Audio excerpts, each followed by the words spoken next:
고린도전서 7장은요 부부들의 문제를 집중하는데요, 결혼, 이혼, 재혼, 독신, 그리고 결혼에 대해서, 이혼에 대해서, 재혼에 대해서, 독신에 대해서 성경적 원리를 쭉 얘기하기 때문에 그 결혼을 하지 않은 분들을 비롯해서 또 예비 신랑 신부, 또 결혼한 분까지 다 은혜가 되고 도움이 되는 말씀이고, 이 말씀은 단순한 부부로 끝나는 게 아니라 예수 그리스도의 신랑이신 예수 그리스도와 신부인 교회의 관계가 이어지기 때문에 모두에게 합당한 말씀인데, 이혼 얘기가 나오거나 뭐 이제 좀 사별 얘기가 나오면 이걸 하신 분들이 아플 수 있는데, 아프려는 뜻은 아니고 그분들을 의로하고 사랑하고 그분들에게 성경적 지침을 주려는 그런 뜻입니다. 가정의 달이 되면 이렇게 홀로 사는 분들이나 어르신들이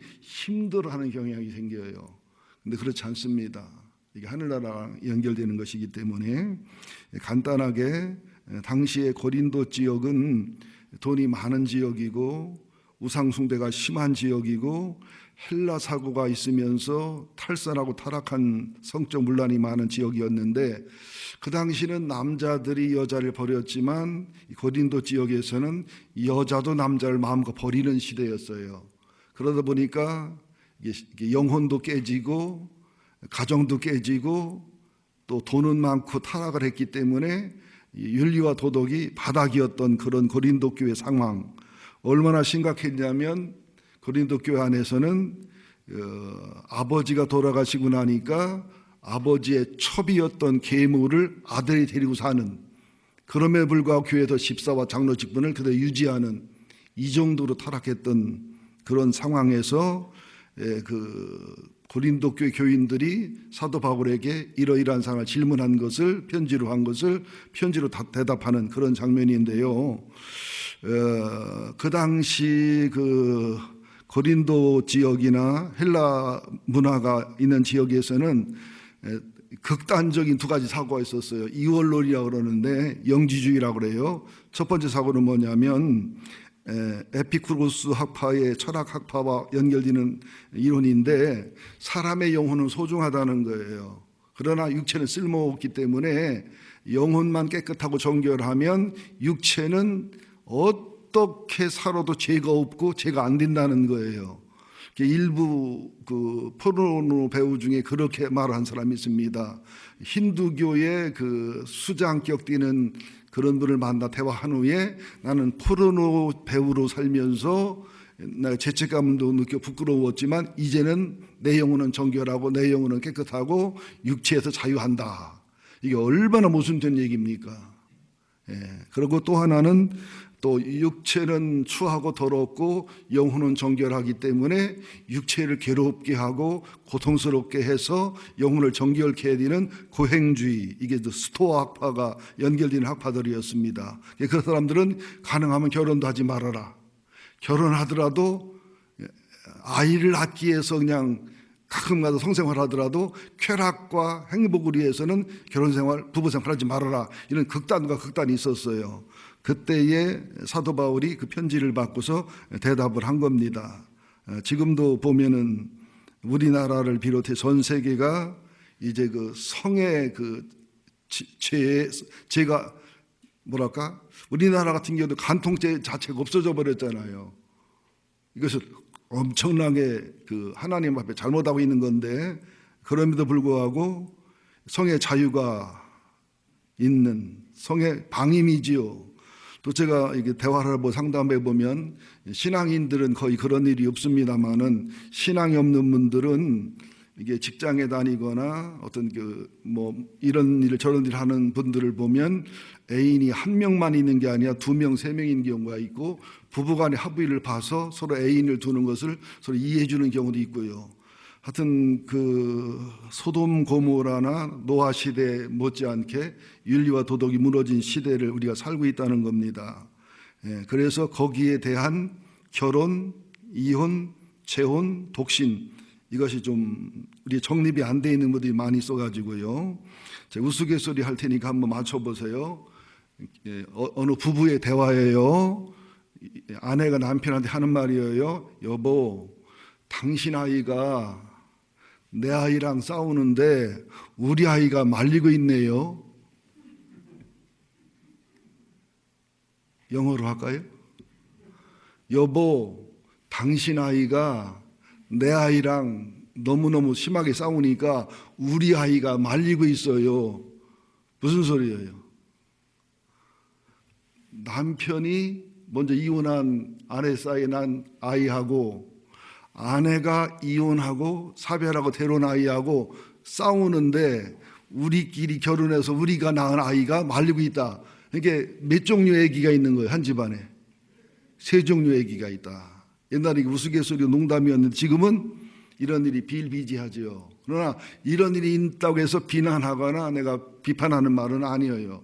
그래서 교회에서는 이혼하지 않도록 교육도 하고 권면도 해야 되지만 일단 이혼하시거나 사별한 분들을 조금도 정죄하거나 정죄의 눈빛을 보내면 안 돼요. 그들은 피해자들이에요. 우리나라에서는 사별하는 분보다 이혼하는 분들이 더 아프고 힘들 수도 있어요.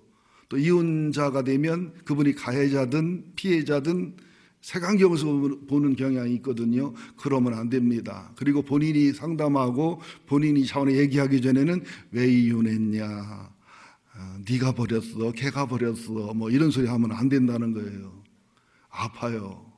오늘도 절대로 이혼하셨거나 사별하셨거나 재혼하신 분들 아프라고 하는 소리가 아니고 성경적으로 질서를 지켜서 또 행복하고 복되라고 하는 말씀이니까 좀 마음을 넓혀서 들어주시기를 간곡히 부탁을 드리겠습니다.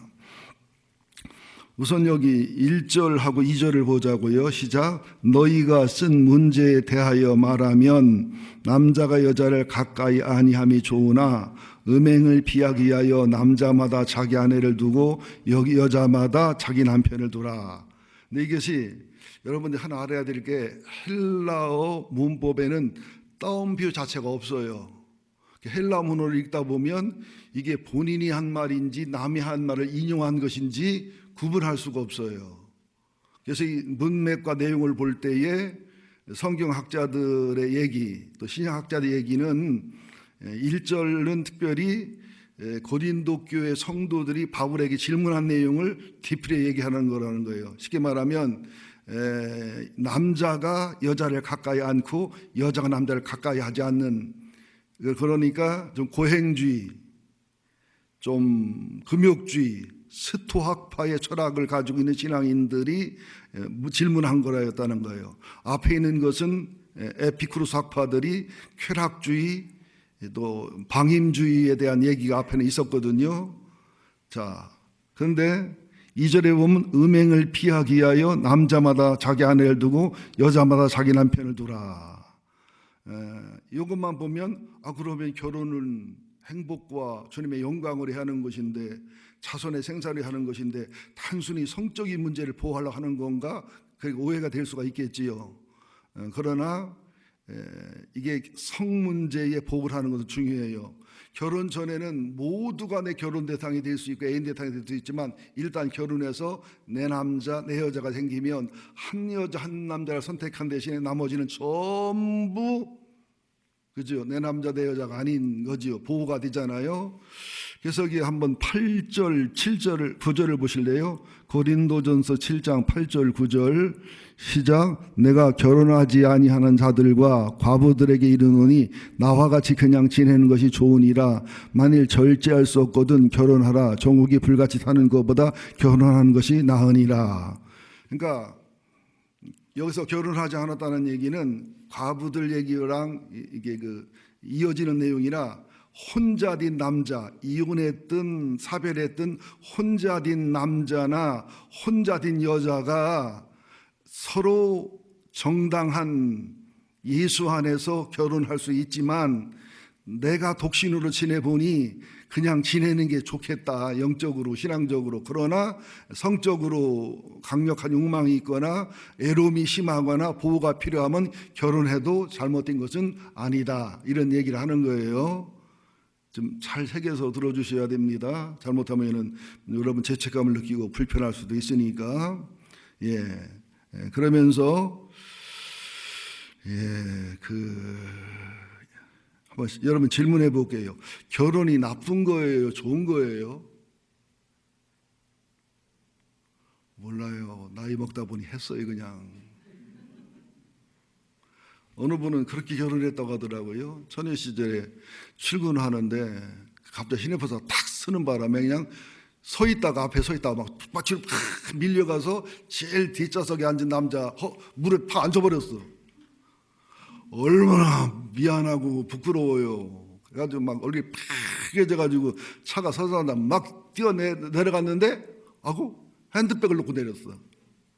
근데 그 남자가 얼마나 착하고 선한 남자인지 핸드백 주인을 찾아주다가 이게 썸을 타가지고 결혼했대요. 이런 케이스가 굉장히 많아요. 근데 노사연의 노래는 복음성가에 넣어야 돼요. 우리 만남은 우연이 아니다. 그래서 어떻게 됐든 하나님은 결혼하는 걸 기뻐하고 그리고 우리가 또 결혼한 것은 중매했던 연애했던 어떻게 결혼했든지 간에 시편 16편에 있는 것처럼 하나님이 줄로 재어준 구역은 아름다운 곳에 있다. 부부가 가정, 교회, 우리 중요한 그 공동체는 하나님이 줄로 재어준 구역이라는 걸 믿음이 있어야 돼요. 자, 그러면 한번 성경을 찾아봅시다. 결혼에 대해서. 성경을 빨리 찾는 분은 찾으시고 늦은 분은 그냥 남 힘들게 하지 말고 들으시면 좋아요.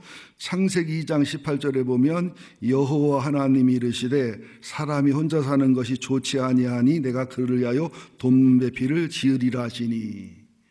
하나님이 천지 만물을 다 만드시고 뭐라고 말했어요? 하나님 보시기에 심히 좋았더라. 토부거든요.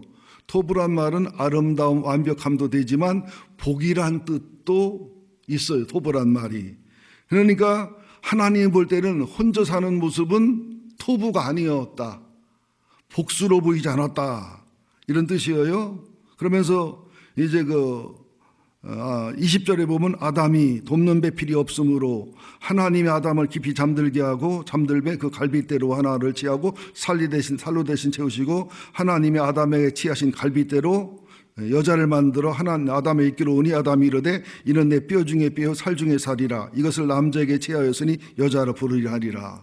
그러니까 남자가 여자에게 끌리고 여자가 남자에게 끌린 것은 내 잃어버린 갈빗대를 찾는 거다. 그런 말이 있고요. 그리스 철학자 플라톤이나 소크라테스는 그런 말을 했습니다. 사람이 너무 탁월해서 신이 반을 나눠놨다. 사람이 이성을 찾고 자기의 배우자를 찾고 사랑에 목매는 것은 본능적으로 자기 잃어버린 반쪽을 찾으려는 그 몸부림이 바로 사랑이다. 이런 표현을 했지요.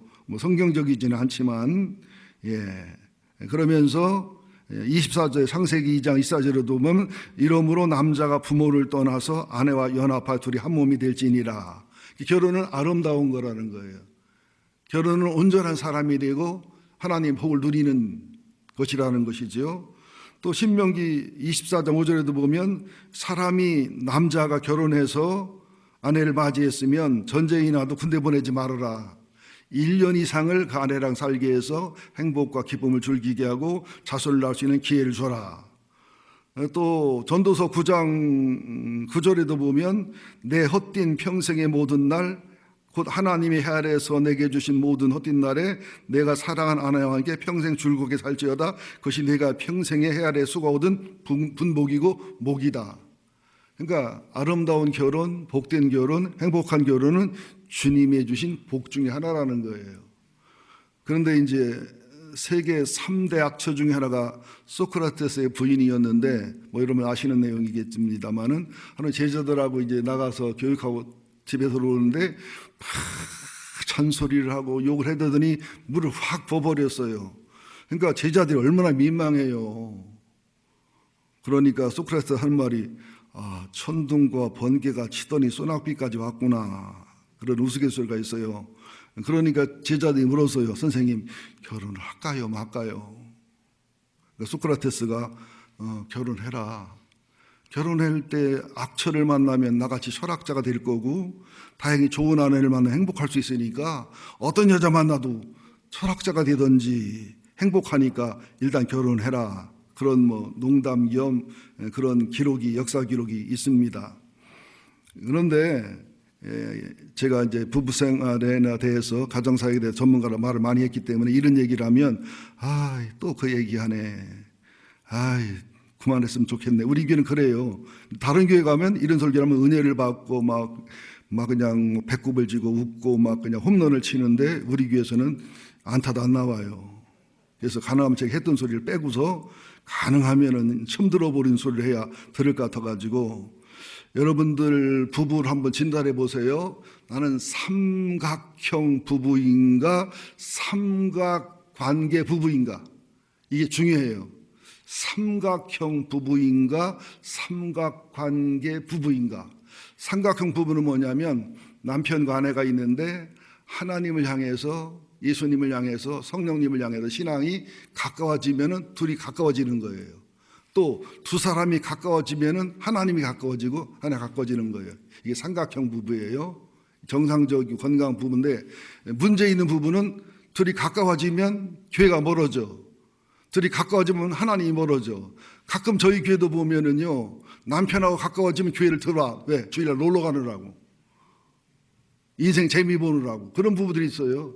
이거는 건강한 부부가 아니지요. 근데 건강한 삼각형 부부는 하나님을 사랑할수록, 신앙이 좋아질수록 부부가 가까워지면서 이 부부의 사다리를 아이들이 오르락내리락 하면서 야곱의 사다리처럼 여기를 오르락내리락 하면서 아이들의 뭐 영성이나 인성이나 감성이나 또 IQ나 모든 지수가 상승이 되는, 이거 이제 중요하거든요. 근데 삼각형이 아니라 삼각관계 부부는 이건 심각하다고 봐야 돼요. 남편과 아내가 있는데 이 꼭대기에 하나님이 계셔야 되는데 시어머니, 시아버지, 아들, 딸이 있으면 이거는 삼각관계가 되기 때문에 부부관계도 문제가 있고 애들 교육에도 문제가 있어요. 나중에 흔들립니다. 그래서 기러기 엄마, 기러기 아빠, 특수한 경우가 있을 수 있지만 이것은 대체적으로 좋지가 않아요. 애들 일찍 유학 보낼 필요도 없고 엄마 아빠가 함께하고 행복하면서 애들을 교육해야죠. 엄마 아빠가 행복하지 못하고 함께하지 못하는 교육은 문제가 있다는 걸 아셔야 되고요. 또는 또 삼각관계라는 것은 남편과 아내가 있는데 여기에 일이 있거나 취미생활이 있거나 친구들을 좋아하거나 술을 좋아하거나 또 다른 애인이 생기거나 이래도 심각해진다는 거예요.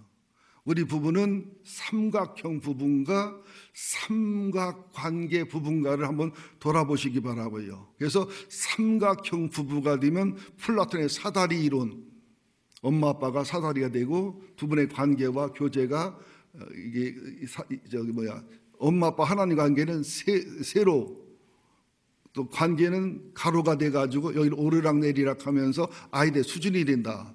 그래서 이게 좀 조심스러운 말이지만 엄마 아빠가 삼각형 부부가 되고 건강한 신앙생활을 하면 아이들이 특별히 하나님의 뜻과 섭리가 있어서 뭐 장애우로 태어나거나 뭐 공부를 못하거나 이럴 수 있지만 그렇지 않은 보통의 경우는 아이들이 탁월하고 또 세상에서 두각을 나타내고 가정과 어머니 일생이 아름답게 행복해지게 돼 있어요.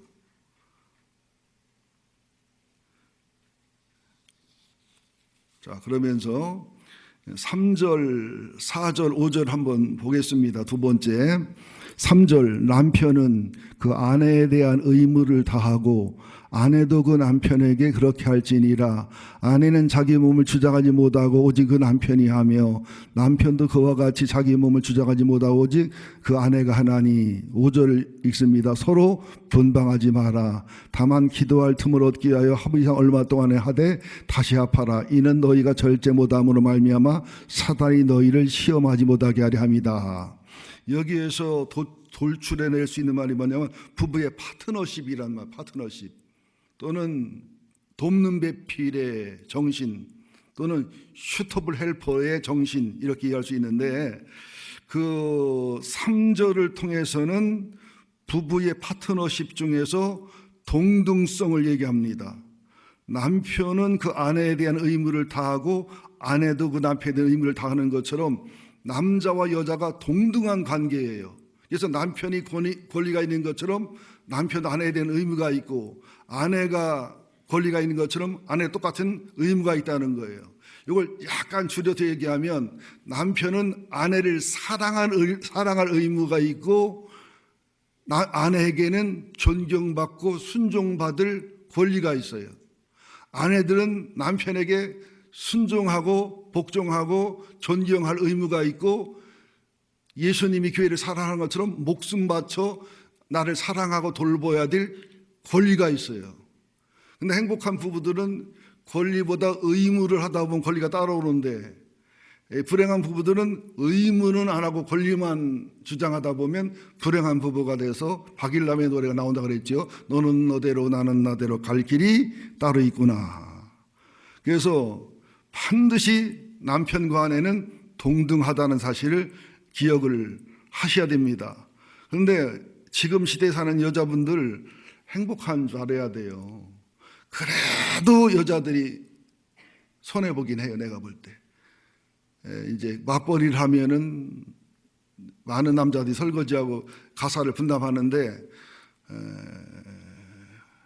우리 아들은 분담하더라고요. 근데 우리 며느리는 맞벌이도 안 하는데, 우리 사일은 분담을 안 하다 뭐 엄청 싸우더니 요새는 약간 분담을 하더라고요. 근데 확실히 요새 애들은 달라요. 싸나워요. 좀 그 계산을 하더라고요. 우리 아내만 계산 안 하고 잘하는데 우리 딸 같은 경우도 막 따지고 대들고 이제 좀 교장이 되더니 좀 독해졌어요. 얘기를 하다 보면 이게 무서워졌다. 그래서 내가 대놓고 너 무정하다. 그랬더니 아빠 세상 살다 보면 무정해져요. 그래도 유정했던 옛날이 좋은데 손유정이 좋은데 손무정이보다는.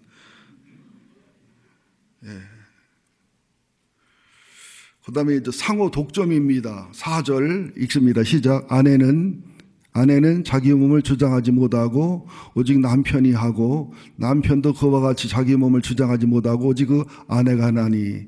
무슨 말이냐면 부부의 인연을 맺었으면 남편이 하나님 거지만 아내 거예요. 아내도 하나님 거지만 남편 거예요. 어느 부부를 그 스마트폰에 그 배우자로 올라간 거 보면 여러 가지더라고요. 누구 아빠, 이름만 쓴 사람, 왼수, 또 아무개. 근데 가장 아름다운 경우는 보니까 나. 무슨 말이 이해돼요? 남편이 나야. 또 남편 거 보니까 아내도 나야. 그래서 나도 나를 고치려고 하는데 낯간지러워서 나는 그렇게 못하고 장성란 해놓고 옆에다가 내 반쪽. 나라고는 못하겠더라고요. 왜냐하면 나는 아니요. 또 집사람도 내가 아니요. 양심 못하겠더라고요. 근데 내 반쪽은 맞더라고요. 무슨 말이냐? 독점이라는 것이 일단 결혼했으면 내 여자에게 올인해야 돼요. 내 여자에게 올인하지 않고 이 눈을 돌리면은 눈가를 빼야 돼요. 아이고 목사님 눈 남을 수 어디 있어요? 그러니까 눈 돌리는 걸 조심하지. 눈 빼라면 나도 벌써 눈 뺐어야 되죠. 강조하는 말인데요. 절대로 다른 여자에게 눈길도 주면 안 돼요. 눈길이 돌아가면 바로 얼른 잡아야 돼. 이렇게 얼른 잡아야 돼. 아내는 남편에게만. 여러분 솔직히 TV나 영화 보다가 아내가 저런 남자랑 살아봤으면 언니 웃겠다는 기분 좋아. 그래 살아라 그 마음이 들어. 그죠? 여러분 독점권이 있다는 걸 인정해야 돼요. 나는 하나님 거지만 아내 거예요. 그죠? 아내는 하나님 거지만 남편 거예요. 그래서 특별히 이 얘기는 야한 얘기라 조심스러운데 그래서 해야 되겠네요. 이 부부 생활을 할 때도 이제 한 40, 50이 넘으면 아내들이 이제 남편하고 친하고 하기도 하고 덕이 쌓여서 힘이 생겨 그러는지 몰라도 남편이 성을 요구하면 뒷발질을 하거나 동물 하는 식으로 노려보고 거절하면은요 남편은 죽고 싶은 마음이 들어요. 남자는 단순히 성생활 안 한 게 아니라 인격 모독과 무시로 느낀다는 거예요. 그래서 설명을 해야 돼요. 이해를 시켜야 돼요. 하여튼 남자들은 하나님이 이렇게 만들었는데 어떻게 남자들은 보는데 약하고 성에 약해요. 원할 때 안 하면 화가 엄청나고 분노가 생깁니다. 여자들이 반대로 요새 여자가 또 욕하는 경우도 있거든요. 그런데 남자가 피곤하다라든지 이러면서 거절하면 아내가 애로움을 느끼고 고독함을 느끼는 여자들은 성적인 애로움을 느낄 때는 정서적인 애로움이 심한 거예요. 남자는 성적 만족이 돼야 정서적 만족이 따라오는데 여자들은 정서적 만족이 채워지고 성적 만족이 달라요. 그러다 보면 여자는 애도할 수 있게 돼요. 나도 모르는 사이에. 특별히 이쁜 아내를 둔 분들, 녹용을 먹든지 보약을 먹고서라도 남편의 의무를 다하시기를 간곡히 부탁을 드립니다. 웃지도 않고 아멘도 안 하니까 괜히 말해놓고 내가 쑥스러워가지고 아주 괜히 말했네. 근데 이제 조사를 해보면 부부가 건강하거나 신앙이 좋은 부부는 성생활에 장애가 와도 10%밖에 영향 안 와요. 5%, 10%. 그런데 부부가 신앙이 건강하지 못하거나 행복도가 높지 못하면 90% 영향이 와서 성 때문에 이혼할 확률이 높아져요. 이것은 이제 중요한 부분이기 때문에 말씀을 드리는 겁니다. 그 다음에 이제 5절입니다. 5절. 여기는 이제 독립성인데 5절 시작. 서로 분방하지 말라. 다만 기도할 틈을 얻기 위하여 합의상 얼마 동안 하되 다시 합하라. 이는 너희가 절제 못함으로 말미암아 사탄이 너희를 시험하지 못하게 하려 함이다. 이 말이 부담되는 부부 많을 거예요. 아마 지금 40, 50 넘은 부부 중에서 한 침대에서 한 방에서 자는 부부 손 들어볼래요? 40, 50, 60 넘은 부부 중에 손 들어보시고 40, 50, 60 된 부부 중에 한 방에서 앉아한 지 오래됐다. 저는 이 설교 준비를 하면서 안방에서 아내랑 같이 자야 되겠다 하고 결심을 했는데 아내가 겁내하더라고요. 아이고 당신 코를 너무 골어서 지난번에 그 목회자 수양회 가서도 방이 다르니까 내 방 문 닫고 전 목사님 문 닫았는데도 심하다고 그러더라고요. 근데 목사님 심하긴 심한데 어떤 사람보다는 덜 심하다고 그러더라고요. 어떤 사람이 누구냐고는 묻지마. 채시인데 아유 그 양반은 탱크 소리가 심한데 나는 좀 덜하다. 근데 나도 비슷하다고. 예. 그래서 집사람이 이제 코 고는 것 때문에 내 옆에 잠들면 있다가 알아요. 잠들만 하면 아내가 손을 쏙 빼고 팔을 쏙 빼고 저쪽을 건너가. 좀 섭섭한데 잠자지 뭐 어떡하나 했는데 한번 그렇게 하더니 1년, 2년, 3년 그냥 거기다 들입다 자버리는 거예요. 나도 별로 아쉽고 그립지는 않은데 왠지 버림받은 느낌이 들기도 하고 외로운 느낌이. 그래서 내가 나는 어떻게 했어? 서재실을 가버렸어 그냥.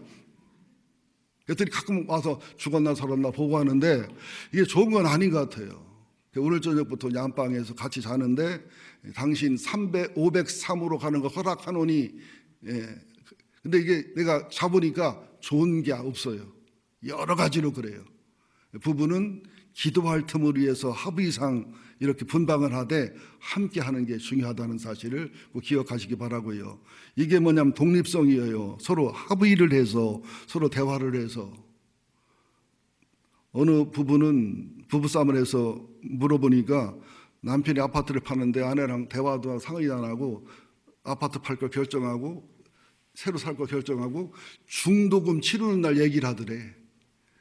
그러니까 아내가 뭐라고 했거든. 딱 한마디. 야, 나는 뭐냐?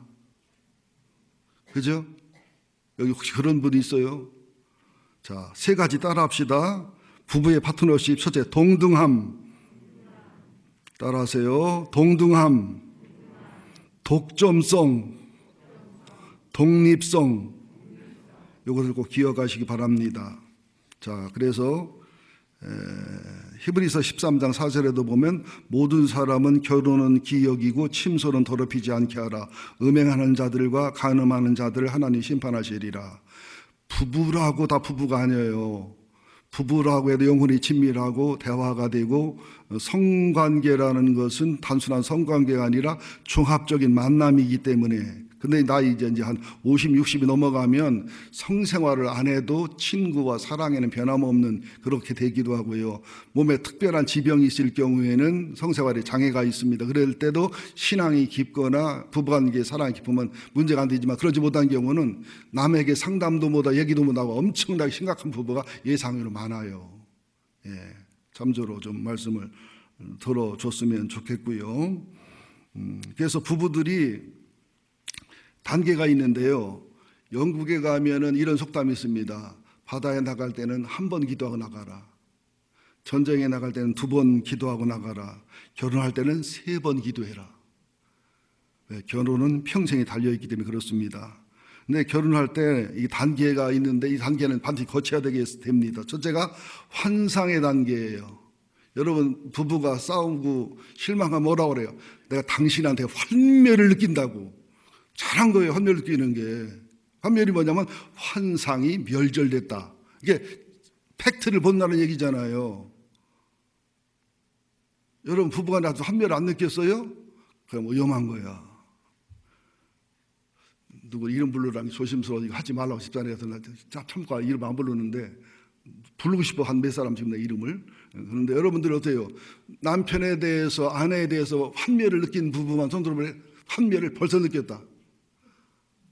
나는 남편에 대해서 아내에 대해서 환멸, 쳐다보지 마. 박범국이 없어. 지금 저 1층에 있으니까 안 보이니까. 네.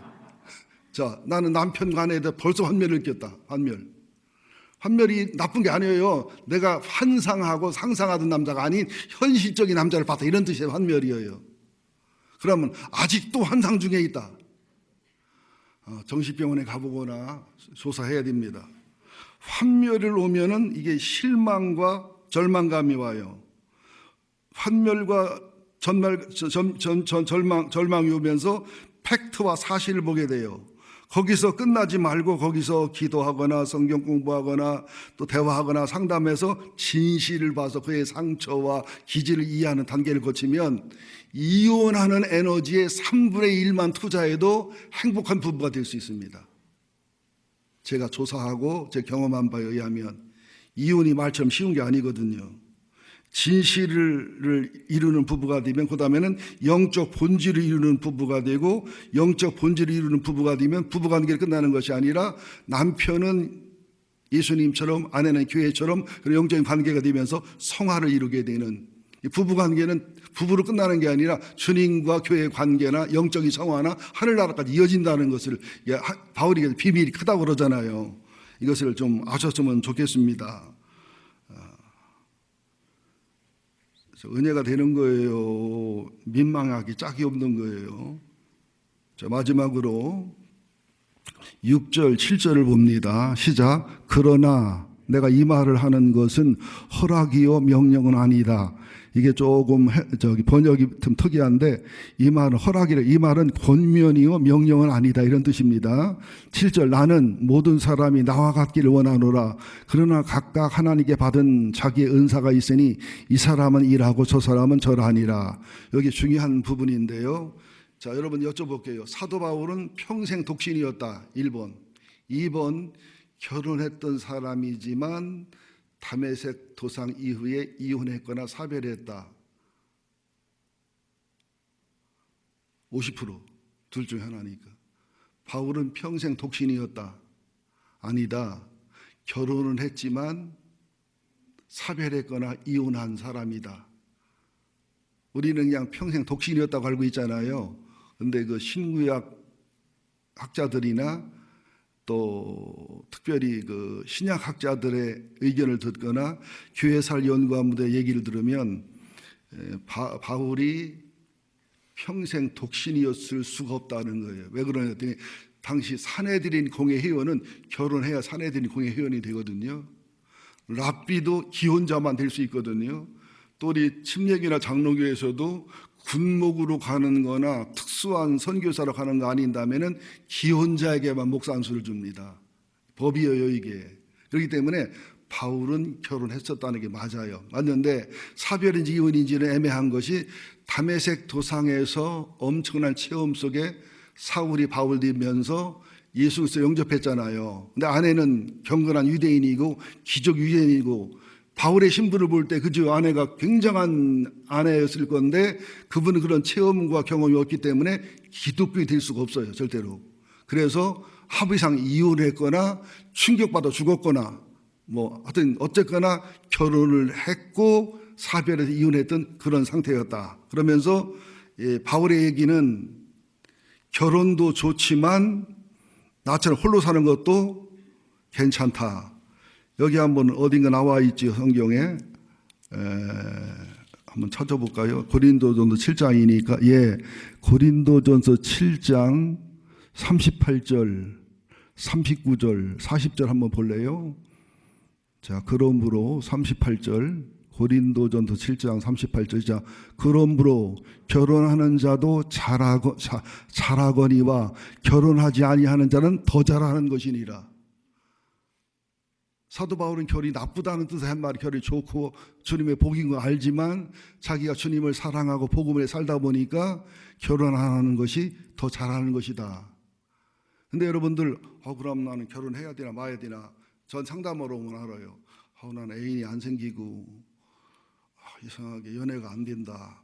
나는 독신 의사가 있나? 그건 아니에요. 연애할 재주가 없는 거지.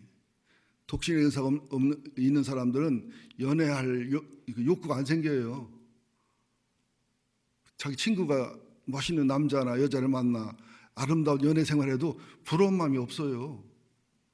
칼빈 같은 경우는 결혼을 늦게 했어요. 그것도 과부랑 했는데 결혼을 함으로 하나님의 일을 효율적으로 했고 아내가 지혜롭게 커버해줘서 하나님의 일을 많이 했다 그랬고요. 존 스토트 목사님 같은 경우는 결혼을 안 해서 기도와 예배와 하나님의 일에 훨씬 도움이 됐다. 이게 케이스 바이 케이스예요.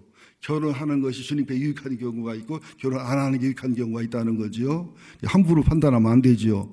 자, 39절 봅니다. 아내는 그 남편이 살아있는 동안에 매여 있다가 남편이 죽으면 자유로워 자기 뜻대로 시집갈 것이나 주 안에서만 할 것이다. 이게 아내든 남편이든 배우자가 합석하면은 결혼할 수도 있지만 결혼하더라도 예수 안에서 결혼을 꼭 해라는 조건이에요. 나중에 설명할 겁니다.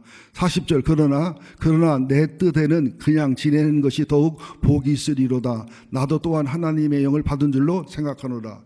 내가 권면이지만 성령이 감동하는 거라 주의 말씀으로 듣는 게 좋겠다. 제가 몇 년 전에 최일도 목사님 부부하고 고명진 목사님 부부 저희 그 부부하고 찜질방에 가서 몇 시간 함께 지난 적이 있는데요. 그때 최일도 목사 사모님이 잠깐 어딜 나갔던가 늦었는데 나한테 그러더라고요. 박 목사님은 다시 태어나면 사모님하고 결혼할 마음이 있어요. 그래서 한 100번도 결혼하지요. 집사람이 안 한다고 할지 모르지요. 나 만나 힘들어가지고. 근데 저는 결혼 전에 기도를 많이 했거든요. 그래서 이런 아내를 만났는데 아내는 결혼 전에 기도를 안 했대요. 웃으면서 그러니까 나는 결혼 안 한다는 거예요. 아니 목사님 결혼한 얘기도 책이 베스트셀러가 되고 그 사모님 결혼 그 대가를 치르는데 왜 그러냐 했더니 결혼해보니까 나는 결혼의 은사도 없고 결혼 안 하는 게 주의 일이라 복음 사역에 도움이 될 것 같다. 그런 경우는 다시 태어나는 게 없어 그렇지만 결혼 안 해도 괜찮아요. 근데 천주교처럼 제대로 묶어놓으면 안 돼요. 여러분들도 보면은 독신 은사가 있는 분이 있어요. 그런데 나이가 들어도 연애를 못한다고 독신 은사가 있다고 생각하면 안 돼요. 독신 은사가 있는 사람은 안 하는 게 좋을 수도 있는데 참 이게 어려운 말인데요. 앞으로는 시대가 자녀 키우기도 힘들고요.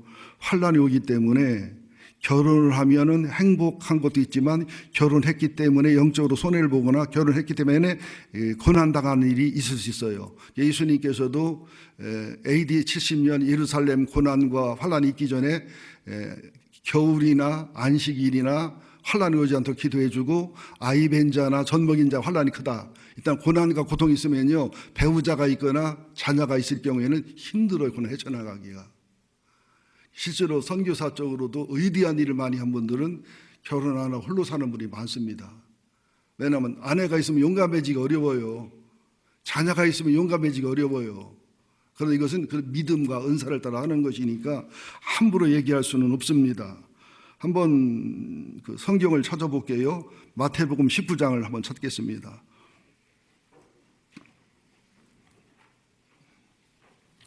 여러분이 고민하던 문제를 다 말씀드릴 테니까 이번 주 지나고 2주가 더 남았거든요. 2주를 더 말씀드릴 계획 중에 있습니다. 마태복음 19장 3절부터요.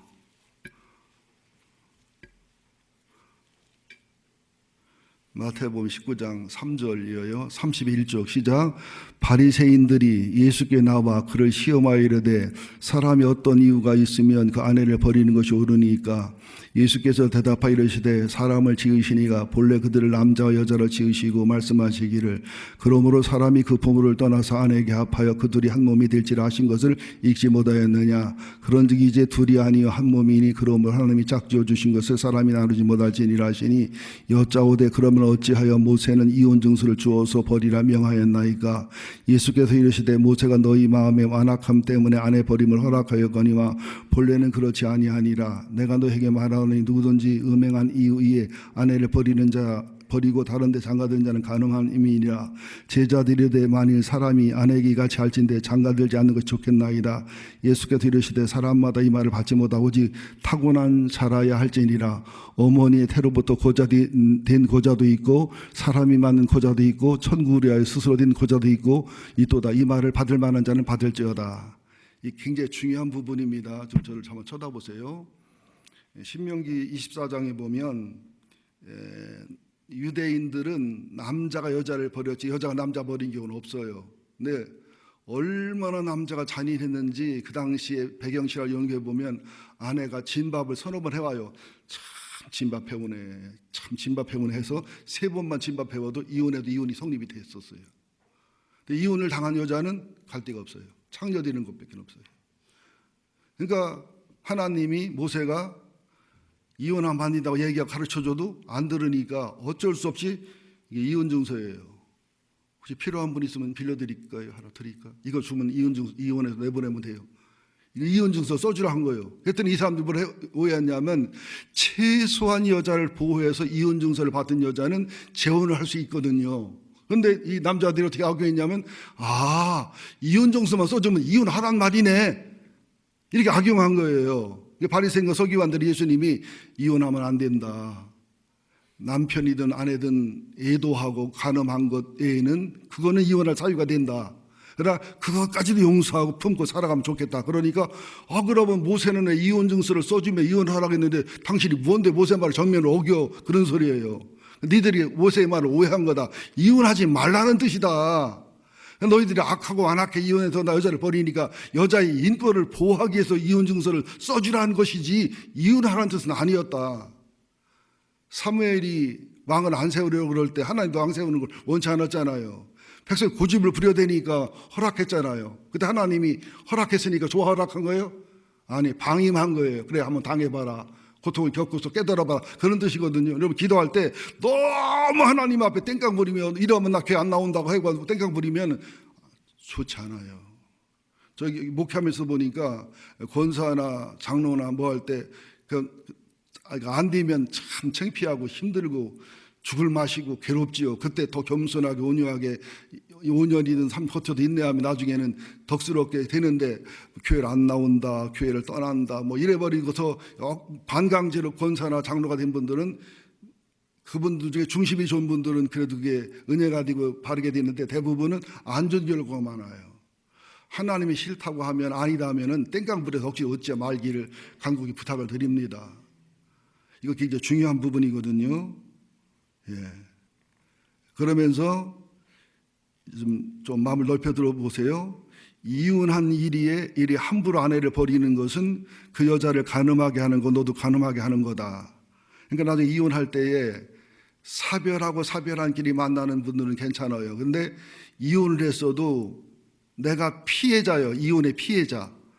상대방 배우자가 애도했거나 나를 버려서 이렇게 이혼한 경우에는 견해도 문제가 안 되는데 남자 쪽이 바람을 펴서 가해자로서 이혼했거나 이런 경우에는 이 남자 측이든 여자 측이든 가해자 입장에서 이혼한 사람들은 하나님 앞에 고백하고 회개하고 또 결혼할 당사자들한테 고백하고 회개해서 이해와 용서를 받고 최소한 목회자한테나 또는 목사님과 장로님 앞에서 회개하고 아니면 회중 앞에 회개하고 해서 절차를 거쳐서 결혼하라는 얘기예요. 저희 교회도 그냥 불법으로 이혼도 안 하고 부부로 살았던 부부가 있었는데 이것은 옳지 않아요. 재혼이 나쁘다는 게 아니에요. 이혼할 수 있잖아요. 근데 내가 피해자인 경우와 가해자는 다르잖아요. 그러나 가해자를 할지라도 회개하고 돌이키는 절차를 거치면 결혼할 수 있다는 거예요. 미국에 있을 때는 실화인데요. 어느 권사님이 굉장히 훌륭하고 흠없이 좋은 분인데 남자가 예수님을 싫어해요. 막 핍박을 하고 그러다가 자기 비서랑 눈이 맞아서 애를 낳아가지고 이혼을 요구하니까 권사님 이혼 안 하려고 하다가 요구하니까 이혼해줬어요. 권사님이 가해자예요, 피해자예요? 피해자란 말이에요. 그리고 5년이 지났는데 이제 장로님 한 분이 홀로 되셨어요. 너무너무 좋은 분이에요. 그래서 우리 결혼하려는 마음을 먹고 목사님 찾아서 상담하니까 목사님이 천주교시로 상담해 준 거야. 권사님분이 결혼하면 안 돼요. 법적으로는 이혼했지만 하나님 앞에는 부부예요. 아니 목사님, 제가 가해자가 아니라 우리 남편이 가해자고요. 저는 끝까지 살라고 했지만 남편이 저를 버렸는데 왜 그래요? 했더니 영적으로나 성경적으로 아무 한다고 하도 반대를 해가지고 그 권사님이 교회를 너무너무 사랑해서 교회를 떠날 수 없어 버티면서 그렇게 사랑하고 좋은 장로님을 헤어져서 장로님이 다른 분을 결혼했습니다. 그 목사님 듣기 잘못한 거예요. 그런 경우에는 버림을 받은 권사님 입장이었고 또 5년이나 지나했기 때문에 축복해 줘야 돼요. 하나님 보상하신다고 위로해 줘야 됩니다. 설사 가해자라고 해도 회개할 기회를 주고 돌이킬 기회를 주어서 여러분 이혼을 하고 산다는 것은요 가슴이 너덜너덜해진 거예요. 제 여동생이 이혼했잖아요. 제가 알아요 아픔을. 우리 어머니 아버지 이혼했잖아요. 삼촌도 이혼했잖아요. 저 봤어요.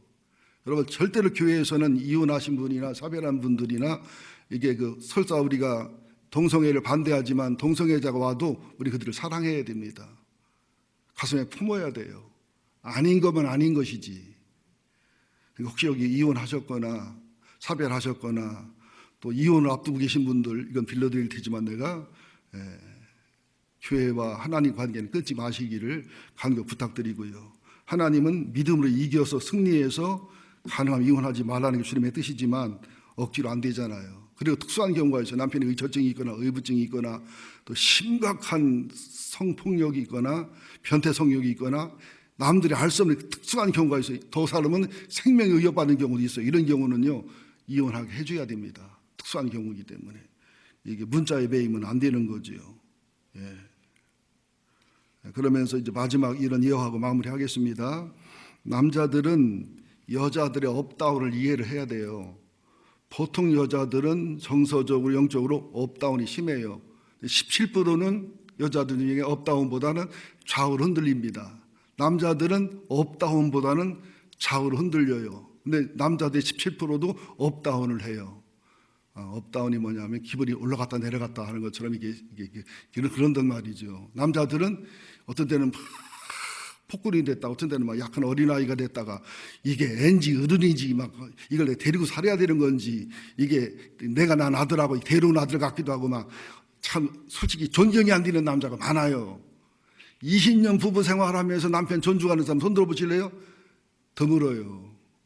20년 결혼 생활하면서 아내가 사랑스럽고 없다, 안정된 사람 드물어요. 있다면 그 여자는 틀림없이 곰 같을 거고 여자도 얻지 못할 거고 내가 간증하는 건데 실시는 그런 면이 있지.